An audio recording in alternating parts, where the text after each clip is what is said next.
食べてもいいの？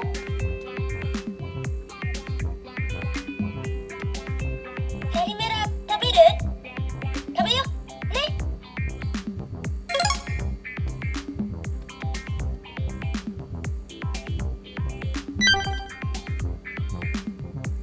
なんとかなれ。これって開けっぱなしってこと？閉めて、ドアを閉めて。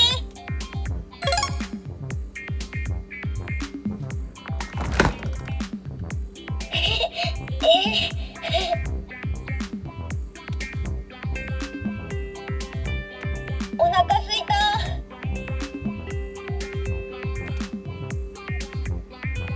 なになに？なんで？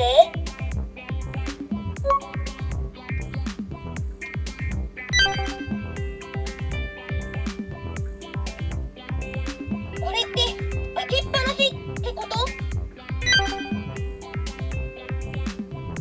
なんとかなれ。閉めて、ドアを閉めて。なんとかなれ。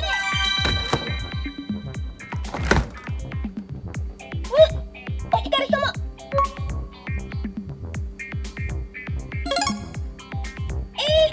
これ食べてもいいの？